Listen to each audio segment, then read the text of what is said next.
Welcome back to the Bill and Doug Show. Bill Landis and Doug Lesmerises picks and a preview for Ohio State-UCLA in Ohio Stadium on Saturday night. Ohio State favored by 31.5, Bill Landis. And I'll just get this out of the way. I'm wearing a rowback. Nice. Looks great. I'm wearing a rowback hoodie. Double checked with my wife. Did I look like a spokesmodel? She approved it. And I just want to say that we were having a rowback conversation on our Substack, and somebody was talking about whatever, and another person who I think is a rowback customer said, when you buy one, you have it for 10 years. So if you're thinking about a rowback, you can get 20% off at rhoback.com by using the code BAD20. You'll get 20% off. And then you just have like an article of clothing that maybe, if you want to, has an Ohio State logo on it, and it's just in your closet for 10 years.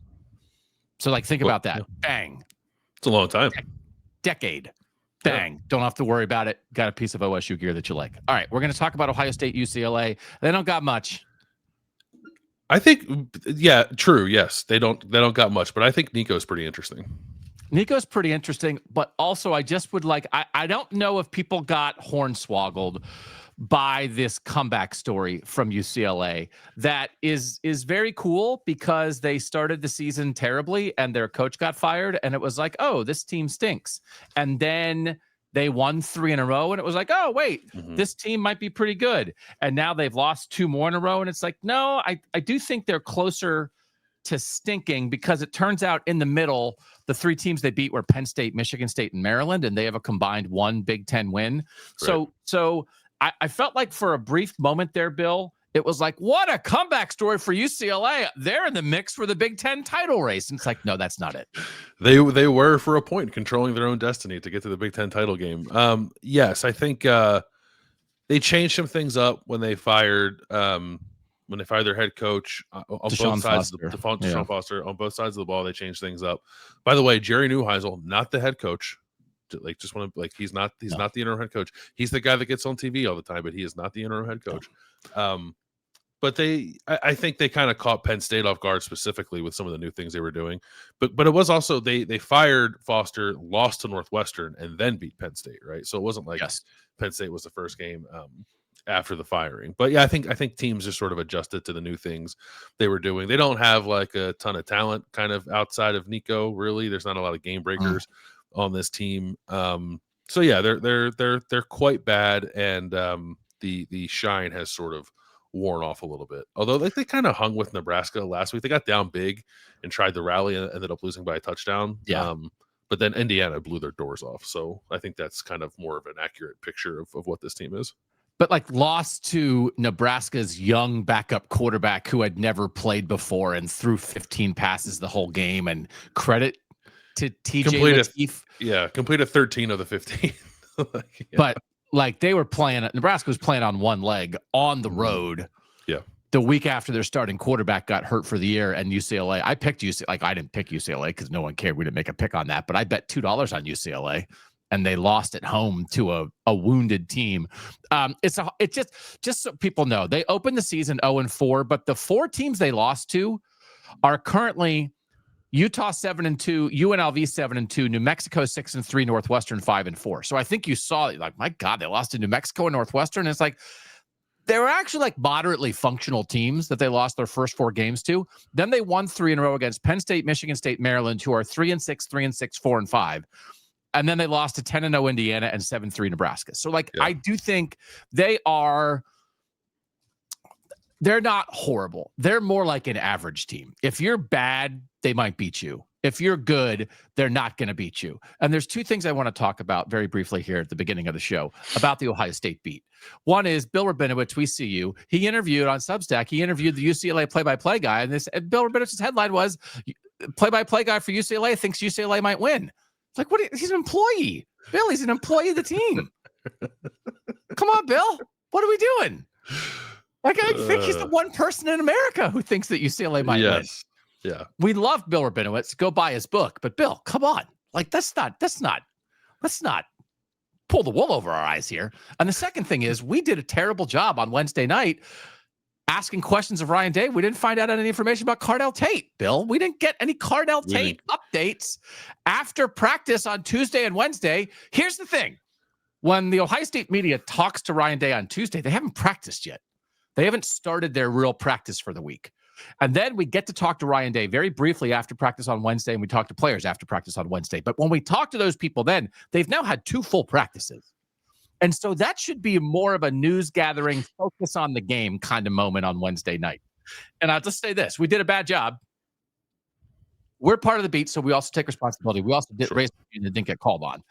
But that is not a time for your feature question stories. We're trying to gather news for a football game that's happening in a couple days, and nobody asked about Carnell Tate. The beat's falling apart. We love the beat, a robust group of very accomplished reporters who dedicate themselves to covering Ohio State football on behalf of the fans. We are lucky that they give us time on Mondays for Around the Shoe. We enjoy talking with everybody on and off camera. We failed collectively Wednesday.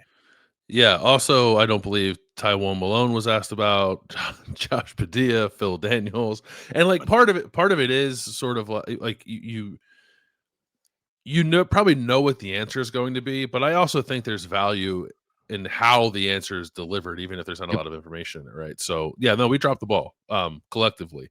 So yeah, we're left to guess, I guess, what the injury situation for Ohio State is in this game. Yeah. So let's talk about Nico. I also want to talk about a thing at the end of the show about what I would be curious if people view it as the worst loss in Ohio State history outside of Michigan games. Is it the worst non-Michigan loss in Ohio State history? Which is not something that people are excited to talk about, like as the defending national champion, #1 Ohio State Buckeyes gear up for the end of the regular season. But I want to throw it out there. Is Nico good? I think he's pretty good. Yeah. I think he doesn't have as much around him at UCLA as he had at Tennessee, so he has to play more hero ball for this team. But I think he's pretty good. They don't throw it great still. They don't throw it great. If you look at some of the success rates things, at the beginning, like they just kind of were bad at everything. But since they opened 0-4, their run success rate is like okay, but they still don't throw it very well. And so I don't think, and they don't really have a standout receiver. I don't know that for this game, I don't know that their throw game is much of a threat to this Ohio State defense and this Ohio State secondary. I think I agree with that. So Nico, I'm just looking. Nico is 11th in the Big Ten in passing efficiency. Okay. Like Aiden Childs, who got benched, is ahead of him. So to your point, yes. Like maybe I'm more. Maybe we'll talk about what Ryan Day said about him. Maybe I'm just more sort of like impressed by what he's doing for this team than I think he's actually good. He's got a lot of juice in his arm, and I do like there's this sort of like ongoing conversation with Ohio State's defense, just sort of the way it chooses to play. If you have a strong armed quarterback who can like work the seams a little bit, like there could be some stuff to do there, but no one has done it regularly, right? Like it was literally one throw from Ryan Brown against Purdue. Damon Williams did it. Didn't like Ethan Grunkmeyer maybe had one throw for Penn State. He had one. I think Damon Williams might have had two. I think Luke Altmaier might have had two. Right, so it's not like teams are moving up and down the field on him. But I guess what I'm saying is I bet Nico hits one or two of those. But aside from that, I'm not anticipating UCLA doing a whole lot of throwing the ball against Ohio State's defense. It's more about Nico's legs. I think that's the more interesting point. Yeah, leads the Power 4 in scramble rushing yards for a quarterback. By PFF, he has he has 600 overall rushing yards by PFF because they don't include the sack. So if you look at like the ESPN stats, he has 474 rushing yards, but that's taking his sacks away. So, but just think about he's gained 600 positive yards on the ground this year. 143 of them by PFF have been on designed runs. 457 have been on scrambles. The 457, that's the most scramble yards in the P4. So like if you want to call him the most dangerous scrambler in the power conferences, you could make a case for that. The interesting part about this, a lot of people have mentioned as Ohio State gets ready for the Michigan game, Ryan Brown last week, the quarterback for Purdue, Nico Iamaleava, the quarterback for UCLA this week. Are they good comps, good prep for Bryce Underwood in Michigan? Nico, first in the nation, scramble yards, 457. Damon Williams Jr. from Washington, fourth in the nation in scramble yards, 384. Ryan Brown, Purdue, 12th in the nation in scramble yards, 196. Bryce Underwood, Michigan, 14th in the nation in scramble yards, 193. So Nico's significantly more active and more dangerous as a scrambler than Bryce Underwood is, but I think you can see like the ability might be similar. The two quarterbacks that I just mentioned that Ohio State's played, Damon Williams Jr., 4th in the nation in scramble yards, 6 scrambles for 20 yards against Ohio State. Mm-hmm. And then his designed runs, he actually was negative yardage on his designed runs against Ohio State. Ryan Brown, 3 scrambles, 27 yards against Ohio State, including scrambling for a first down on the first third down of the game. Yep. Nico has had a couple like super standout games. He ran for 86 against Nebraska last week, and he killed Penn State. His legs won the Penn State game. His legs might have gotten James Franklin fired. I think his legs did get James Franklin fired. Yeah. His legs and AJ Harris's inability to cover a guy from Northwestern got James Franklin fired. Like if you wanted to do that, if we were Penn State beat writers and we were like the 10 big picture reasons James Franklin got fired and the 10 little picture reasons James Franklin got fired, Nico's at least in the top 3. 16 carries for 128 against Penn State in a game where they scored 42 points, which is their highest point total of the year. I went back this morning and rewatched the highlights of that. Absolute incompetence by Penn State, not putting a spy on that guy and figuring out, don't let him out of the pocket. Yeah, that was I think that was Penn State's first game without Tony Rojas, their starting Mike linebacker, and like their rationale for not spying Nico was, well, Tony Rojas was hurt. There's no way we have someone else on the roster who we could possibly ask to spy this very dynamic running quarterback. So great job there by Jim Knowles and James Franklin. Yeah. Did they only play 10 players? Were they like, we can't replace Tony Rojas, we're not even going to put somebody out there? Because it felt like it sometimes. Yeah. Now, a lot of those, like Ohio State talks constantly about penning quarterbacks in, right? Mm-hmm. Pen the pocket, don't let him out. He did scramble up the middle a decent amount. He only wasn't escaping outside. It's like, oh, you lost containing, he got outside. He was hitting some interior gaps, but he'd run up the middle, and then there was nobody at the second level. Right. And it was like, what are they doing? And it happened again and again and again. And as the reason I wanted to bring this up is like, okay, if this is prep for Bryce Underwood in some way, the first 2 preps, how did you think Ohio State defensively did against 2 quarterbacks who can run in Damon Williams Jr. and Ryan Brown? I thought the game against Washington was great. You were, moderately worried, I think, about whether or not Damon Williams Jr.'s legs could be any kind of equalizer in that game, and they really weren't. Just a nice job spying him. I think, it's the kind of thing you can't spy on every down. But you spy on the passing downs, and then I think you still mix it in every now and then. It just felt like Ohio State had a pretty good handle, sort of like when to do it and when not to do it, in a way that just really limited the impact of Williams. And then, Ryan Brown is less of a challenge, I think, just because there's not much else on the offense to threaten you. So it actually didn't feel like that was as much of an emphasis, I think, in that game, because as you mentioned, he only scrambled 3 times.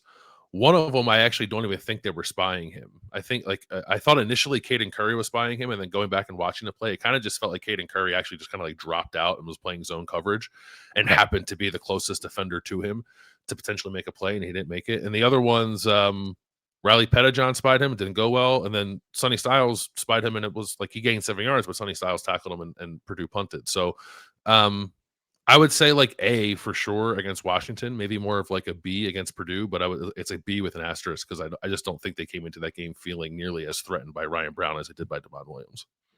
And just to be clear, as Ohio State fans continue to think about the Michigan game, Bryce Underwood has 193 scramble yards this year. 87 of that came against Central Michigan. In Big Ten play, he's averaging 16 scramble yards a game.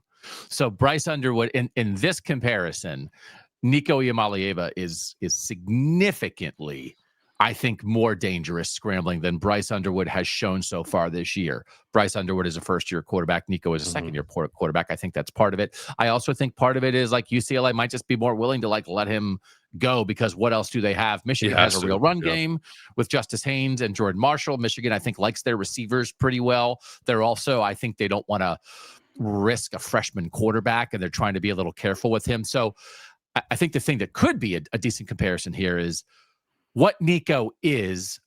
Do you think maybe Michigan could ask Bryce Underwood to be that 4-1 game in the rivalry game against Ohio State? We're going to let you go, put it on the line, no holds barred. throwing everything we can out there. That includes Bryce. If you see an opening, take off. Yeah, I'm sort of waiting for that to be the case, right? Like Okay. if you think about things that Michigan hasn't done a lot of, they could do in the game. I think Bryce running is probably top of that list. I will say, like in watching Bryce play throughout the year, I don't know that I view him as a particularly effective scrambler. Like the ability to do it, but then sort of being smart about it, and then actually turning into positive plays are two kind of different things. And I think a young player just needs to kind of grow into that. But yes, I do think he'll run probably more in that game than he has most of the year. So this game in particular, probably against Nico for Ohio State, is probably the best test they'll get, right? Because we thought maybe Arch would run for Texas, and he kind of didn't. And they did a great job, as I said, against Damon Williams. But Nico was probably going to have 15 rushing attempts in this game, right? Like if most of them scrambles, but they'll see some design quarterback run too. I'm sure. And the thing with Nico too, like if you watch him, he's one of those quarterbacks that I think sort of welcomes the rush, right? He is the second most pressured quarterback in the country, but it's not like he's the second most sacked quarterback in the country either. Like the sack number for UCLA allowed is a little high, but like the pressure to sack rate for Nico is just sort of like average for a guy who gets pressured a lot. Almost 40% of his dropbacks he gets pressured, but he'll just drop back there and like hold the ball and just like let everybody run past him and then take off, right? So Ohio State's been really good about like really not allowing quarterbacks to do that this year. They do cage the pocket well. Which is why I think Nico's not going to go nuts in this game. But if for whatever reason Ohio State does try to pin its ears back and get after him, I do think he can hurt them with his legs. He's got a real knack for it. I think he has a good handle on when to go, how to go. Once he gets to the second level, he can make a cut and get another 8 yards after that. He's fast in the open field. Like when he gets going, he's a long strider. Like he's got some serious speed.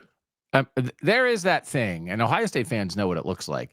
There's something about those tall, long strider quarterbacks. And Terrell Pryor, Nico Iamaleava, Bryce Underwood, guys like that, it looks a little special when they get rolling. And it's dangerous. It's dangerous. But I think part of the point with guys like that is if they never get started, they can't get rolling. And I think this will be one of those. It's an interesting analysis by you to say, like, he sort of welcomes the rush. It's like Ohio State's not going to give it to him. It's like, come and get me. And Matt Patricia's like, nope, we're not coming.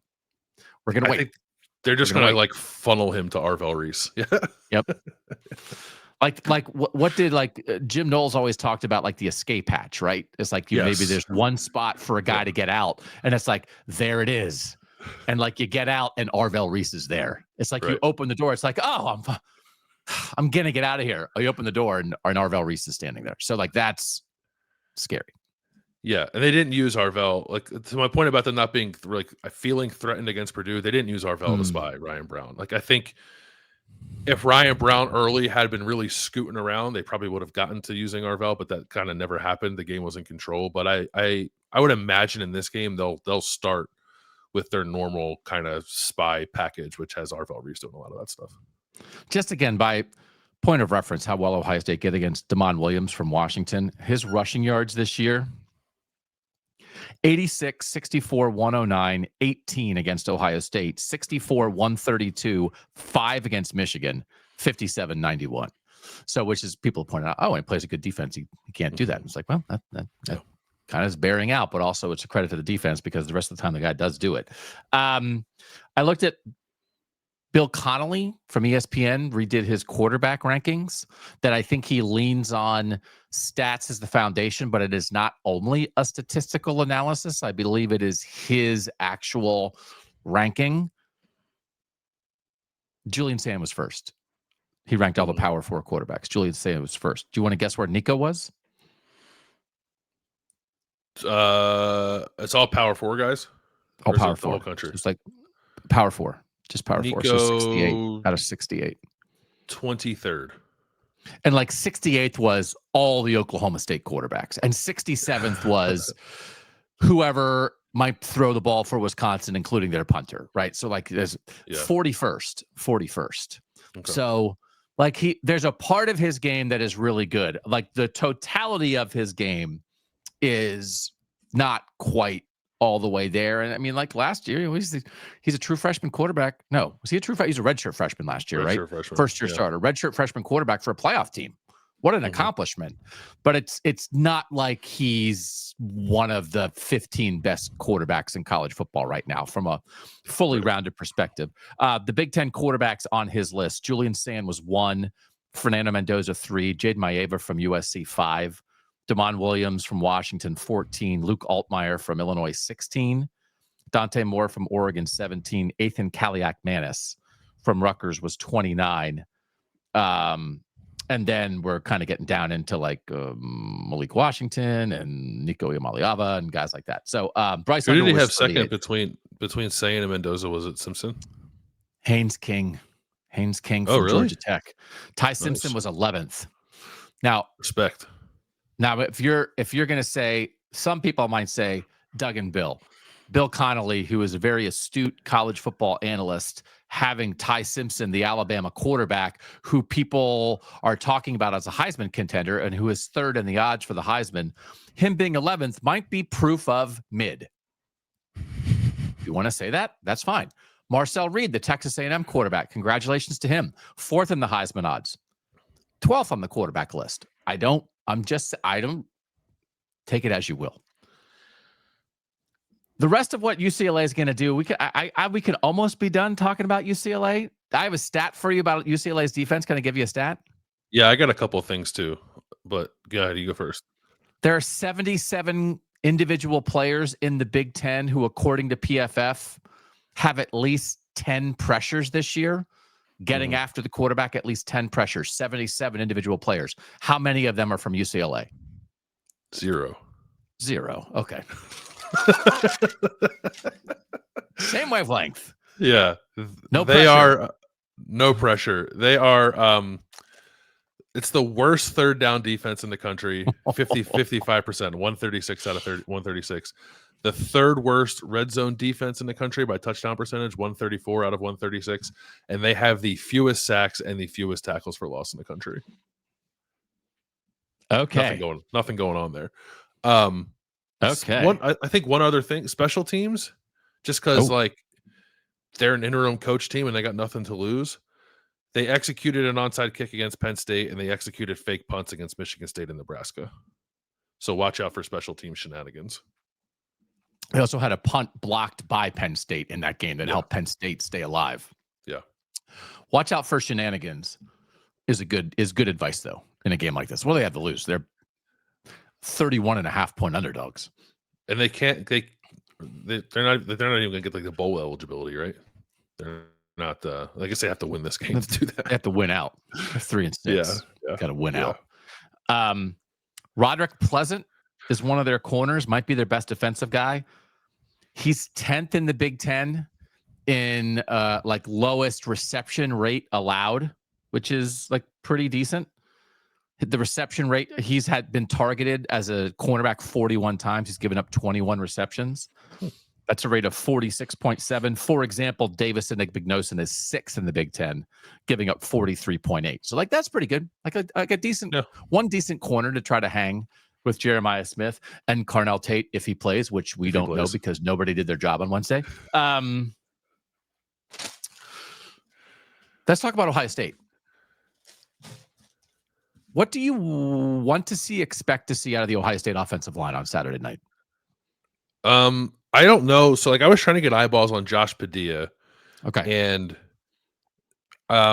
just try to get a vibe for like if he was practicing. And I think I am correct in saying that last week when we were in there on Wednesday, when he was coming off the practice field, like he didn't have any of like the knee braces and stuff on that the offensive linemen just wear when they're practicing.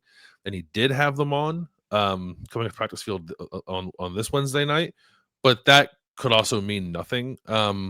The offensive linemen were also doing stuff like they do these like pretty intense like exercise bike things after practice, and I don't believe I saw Josh doing any of that. So I think I'm guessing that he's probably going to miss this game too. Ryan Day, I asked him after Purdue game, like, what's up with Josh Padilla? He said, hopefully we'll get him back for UCLA. If not UCLA, then Rutgers. I'm thinking they probably hold him out of this one. So, Okay. but also it sounds like Ryan Day, I think, knowing that was a possibility, still said on Tuesday that they want to rotate at right guard. So I think we're going to see Tegra Shabola and Ethan Onianwa play at right guard would be my guess. And then the other thing we're uncertain of is right tackle. Again, like I don't think I saw Phil Daniels doing any of that extra stuff at the practice either. So he could also be out and see more Ian Moore in this game. So I think I would. My assumption now is that the offensive line looks like it looked against Purdue with Ethan Onianwa rotating at right guard instead of right tackle. Okay. What else about the offense do you want to see from Ohio State on Saturday? It's one of those things. Julian Sayin remains the most productive quarterback. It was weird. I'm just complaining about the media today. I love these guys in Cleveland. A lot of you guys listen to them. Ken Carmen and Anthony Lima. They do a great job on morning radio in Cleveland. I've been on with them forever. And Anthony was really wanted to talk about the Heisman race, and he was sort of bringing up like I've looked at the stats of Heisman winning quarterbacks over the years, and Julian Sayin just like doesn't compare. And I was like, that's not the comparison. The whole point is the sport has changed, and that if you think Julian Sayin doesn't have good stats compared to like whatever guys were doing 5 years ago when the Heisman winner was throwing for 340 yards a game, there's only 6 guys in college football at any level right now, Bill, who are throwing for 300 yards a game in FBS, which is pretty remarkable. And I said it's like the Duke quarterback and Joey Aguilar from Tennessee and the San Jose State quarterback. And like, are you voting for those guys for the Heisman? And Julian Sayin's tied for 4th in the country in touchdown passes. He's throwing for 276 yards per game. And I just thought it was interesting to hear somebody think of it that way, because you just have to be careful of like, what are you comparing things to? And I often say Ohio State's best comparison is itself, but I don't think the best comparison for Julian Sayin is, for instance, his stats compared to CJ Stroud's stats when Ohio State was chucking around like crazy in 2021. You have to use the context of this year, because we've undergone like a somewhat significant shift, I think, in the way the game is played. And you've been pointing out lately that, okay, Ohio State is playing slow, but there are more contenders this year who are following that model a little bit. And it's just changed the statistical view of the sport, I think. Yeah, a lot. Games are shorter. Games are and teams are running the ball more. I actually think that's true at all levels of football. I think it's true in the NFL now that teams are starting to run the ball a little more, as well as it became a pass game at all levels, and defenses adjusted. So now you start running the ball again. I think that's kind of an obvious thing to have happen, but it's happening in college football. So yeah, yes, Julian Sayin's numbers aren't comparable to Joe Burrow in 2019 or Mac Jones in 2020 or even like Jaden Daniels a couple years ago. He's not competing against them to win the Heisman Trophy. So like I don't really think that matters. If there was a Power 4 contender quarterback out there that did have those numbers, that guy would probably be the runaway favorite for the Heisman, but that guy doesn't exist. So I think Julian Sayin's in a great spot, but I do. It's interesting to me, just like, so Sayin ended up throwing for 300 yards last week, right? Like it ended up being, I think he only had the 1 touchdown. Should have had probably and he had the goofy 2. pick. Yeah. And he had missed a touchdown throw to Max Clare, and he had the goofy pick. But if you can have a game, because Ohio State clearly wants to work on its run game. It's just like keep trying to iron things out. I think specifically it wants to get carries for Bo Jackson and Isaiah West, because those are young guys who just have to keep developing their feel for the game. If you can do that, which they did against Purdue, while also having Julian Sayin throw for 300 yards, like that's a pretty good sweet spot to land in. So I think they'll try to do something similar in this game. I would expect the rush rate to be a little higher, but maybe the passing game can be explosive off of that. So like Julian and Jeremiah kind of still get their numbers, but you get the thing that I think is probably more important for Ohio State in the long term, which is developing that run game some. And it's not, I'm sure people like hear that and maybe roll their eyes and say like, why do they care about it? It's like, it's not so they can be a run first team. Like, I think we're past that point, and it's not about like toughness and physicality or whatever. It's just like, you have to make sure that part of your offense is functional. And I think they're continuing to work at that. And I thought there was good and bad against Purdue, but the second half I thought was pretty promising. So, and UCLA and this week and Rutgers next week are both two pretty bad run defenses. So there's an Bad, opportunity. There's right? opportunity to build some confidence there, I think, for that part of your offense. So I think we'll see them run the ball a decent amount in this game. And same thing as last week, right? Like these 3 games, I figured these 3 games are going to try to run it, and it better look good because they're playing bad run defenses. And I think that's probably what it'll be. I think they'll run the ball. Like maybe last week was probably the best they've run it all year, just sort of statistically. Actually, maybe that's not true. But I think this game and next week can be more opportunity to kind of get the run game going. UCLA run defense is very bad. Their pass defense is pretty bad. But it is a chance to work it out. And I think a lot of teams are like this. I think Ohio State's been like it a little bit. Like sometimes they're reluctant to let freshmen talk to the media. And we talked to all 4 running backs on Wednesday. We didn't get Donaldson. Donaldson didn't come. Donaldson didn't come. Okay. We were supposed to get all 4. To all 4. Yeah. We talked to Isaiah West, Bo Jackson, and James Peoples. It was great to get to talk to those guys. But sometimes like you don't talk to guys if things are going really bad. So it's just an interview, and it's great to be able to talk to players and then write about them and talk about them. I'm going to finish a story and have that on our Substack at billanddougosu.substack.com about what Isaiah West and Bo Jackson are right now to Ohio State and could be down the road to Ohio State. But that was a little something that if they felt like the run game was like on fire, oh my God. Well, this run game is the thing that's going to hold us back from winning a national championship. Here are the freshmen to talk about it. But like I think it's like, okay, like you're coming along. All right, let's let you go talk to the fine folks in the media.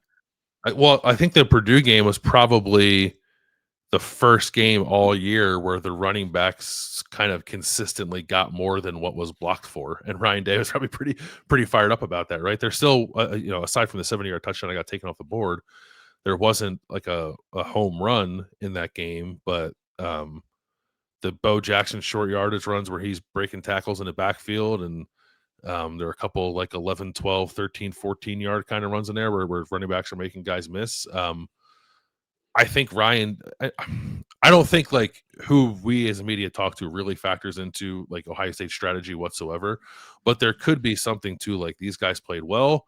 We want them to feel confident. Let's go out, let them go out there and like talk about it a little bit, like to kind of keep that confidence brewing for them. Because with the thinking that probably these next 2 games, as I said, they're going to have opportunities to build upon it on the field as well. So, but I also think it's pretty clear that like it's Bo and Isaiah. Like they're going to be the guys that are going to get the ball the most, I think, with CJ Donaldson doing what he's been doing in the situational stuff.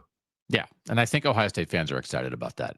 Yeah. So, all right. So you can go read about that on Substack if you want a little bit more about Bo and Isaiah. I'll be finishing that up soon. I was going to write it this morning, but as I told Bill, I had one of those mornings where I was actually a little late coming to the recording. And the reason that I was late is because I did not have my stuff together this morning. So I apologize. That's all right. I'm working to make myself a better person.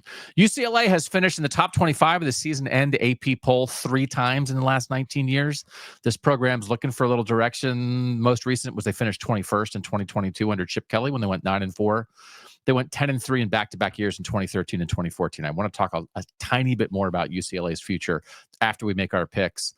They have played. It's interesting. Ohio State and UCLA played 4 home-and-home series as non-conference foes in their history. They played in 61-62, 75-76, 79-80, and 99-01. This will be the first time they've played since 2001. That was the first game back for college football after the 9/11 terrorist attacks. We're going to write about that on Substack this week. It's just like one of those people have memories of that. Like that was like the moment of the entire country taking baby steps back toward everyday life. And football is a primary part of that in college football. And for Ohio State fans, if you remember that, you remember UCLA. And they also played once in the Rose Bowl. And I just want to talk about this for 2 seconds before we make our picks. It was weird. They played each other in the 1975 season. Ohio State won 41-20, and then they rematched in the Rose Bowl. So they played twice that year. Ohio State was number 1, 11-0, undefeated. Archie Griffin had won his 2nd straight Heisman Trophy and was looking to go out on top in his final game as a college football player as the Heisman Trophy winning national champion. and they lost to UCLA. UCLA was number 11. Dick Vermeil, future Eagles coach, future Rams head coach, was in his second year as the UCLA head coach that year, and UCLA beat him in the Rose Bowl on January 1st, 1976. Ohio State was the best team in the country. They had the best player in the country the second consecutive year. UCLA was fine. They were fine. And Ohio State had already beaten them by 3 touchdowns. And the Bruins beat them in the Rose Bowl. And I did not do a bunch of research about, is this what is the worst non-Michigan loss in Ohio State history? Man, it's hard to top this. Yeah. 23-10. Wasn't close. Ohio State had 3-0 at halftime. It's like they had Pete Johnson, Archie Griffin. And they were kind of like, they couldn't run the ball. Then Archie decided to try to throw it, and that didn't work. And then they went back to running it. And then I think Cornelius Green threw a pick, like on the last drive of the game when Ohio State had a chance to drive to win the national title. So anyway, UCLA memories. Woo! Hey, they're all coming back.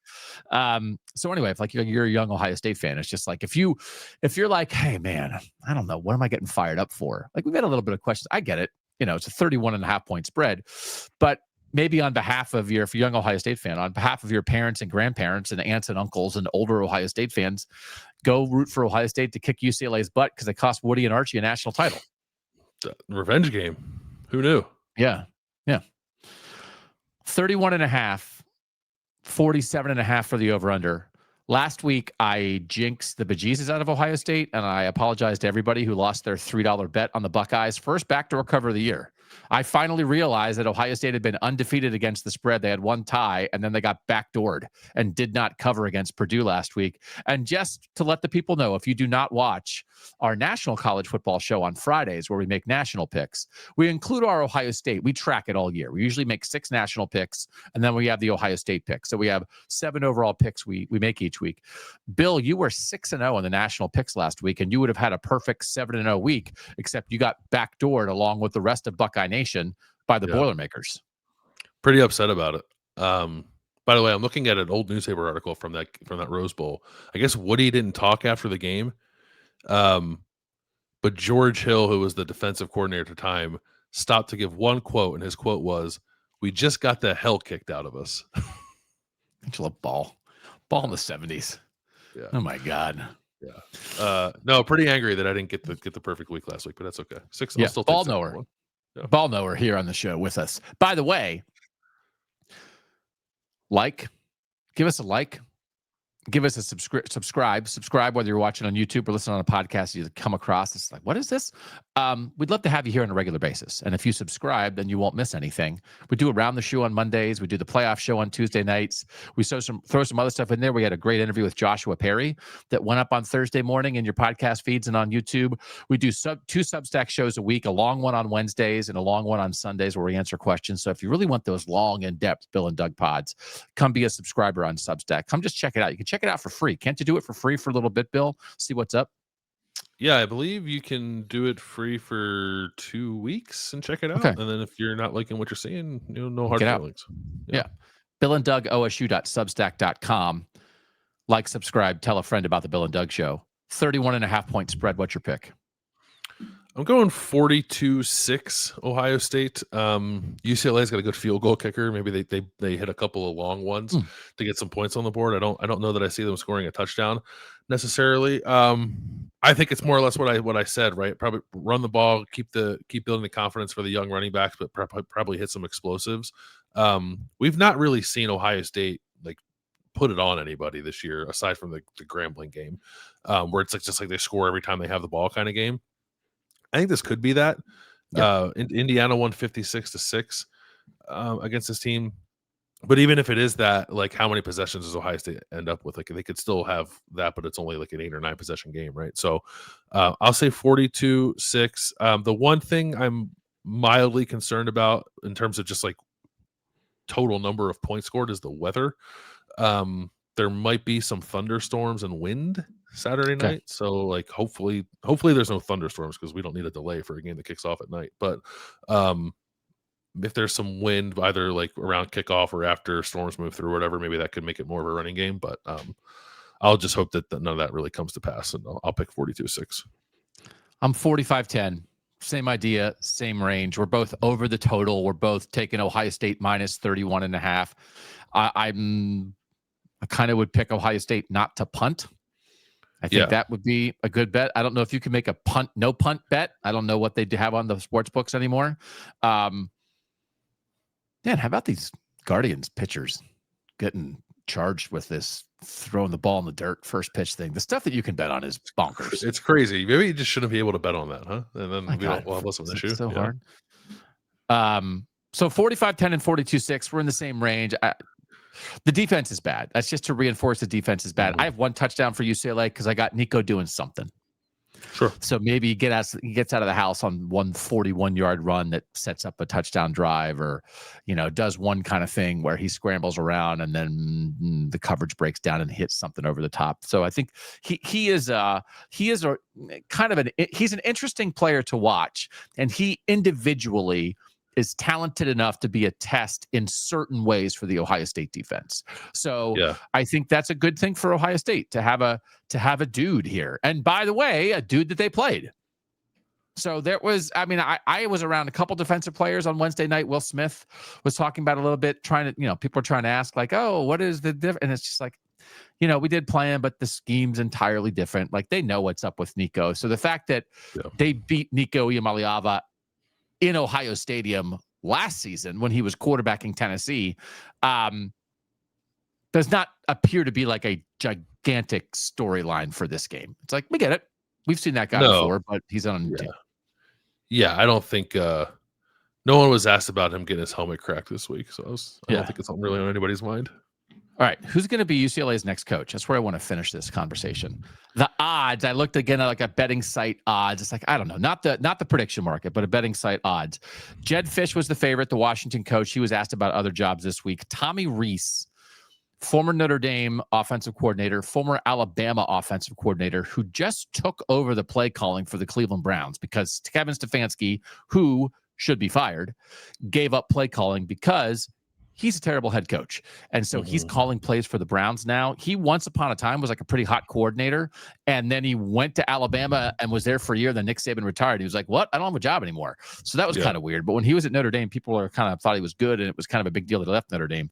He's the second favorite. Tony White, who's a former UCLA player, who was the defensive coordinator at Arizona State, then Syracuse, and did a good job at Nebraska, got stolen by Florida State. They paid a bunch of money to take him away. He's the third favorite. Pat Fitzgerald's the fourth favorite. Brian Kelly, fifth favorite. And James Franklin, the sixth favorite. I like James Franklin at UCLA.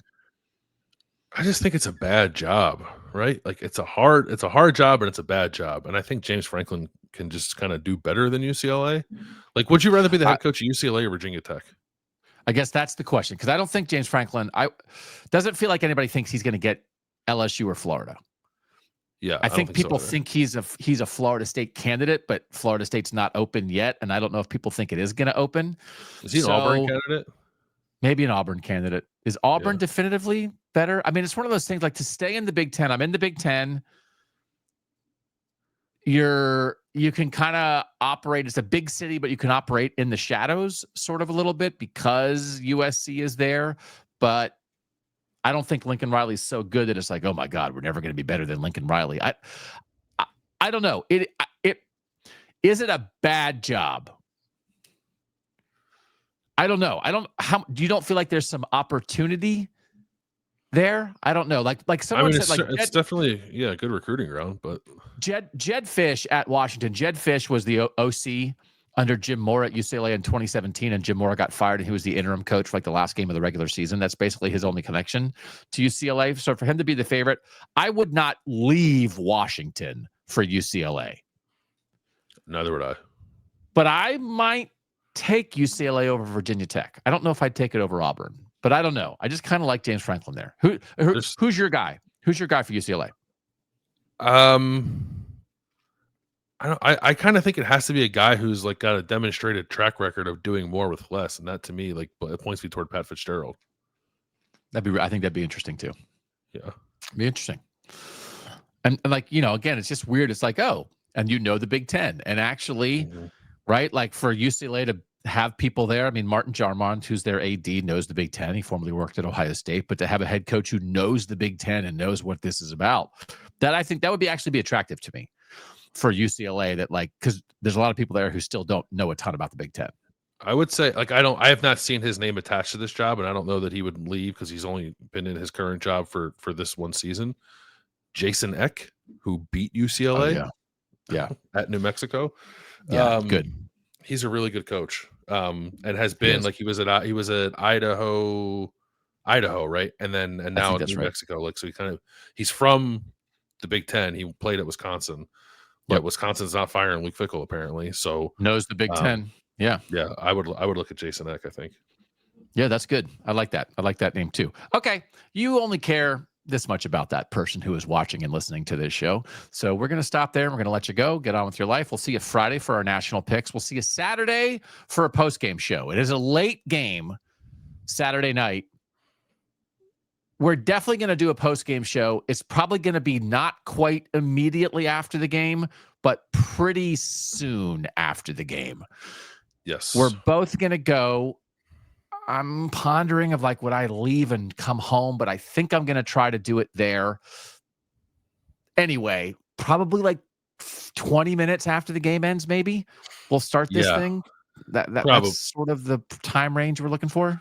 Yeah. And then again, say a prayer that there's no weather delay. Yeah, man. Weather delay. Was the last weather delay we were part of at Oklahoma for Ohio State in 2016? The two that stick out to me, I guess they were both that year, is at Oklahoma, and the game against Tulsa that same year was delayed, I think at halftime for 2 hours. Yeah. That's what you get for playing teams from Oklahoma. It's like a tornado state. And they bring bad weather. Mm-hmm. All right. So fingers crossed, everybody. If you're going to the game, hope the weather is great. Hope you have a great time. Thanks for being here, for letting us hang out and talk ball with you. We'll see you. If we don't see you Friday, we'll see you Saturday night after the game. We'll see a bunch of you on Substack for the Sunday Sound Off Sunday morning. And as always, we appreciate you guys being here for now. He's Bill Landis. I'm Doug Lesmerises, and that was the Bill and Doug Show.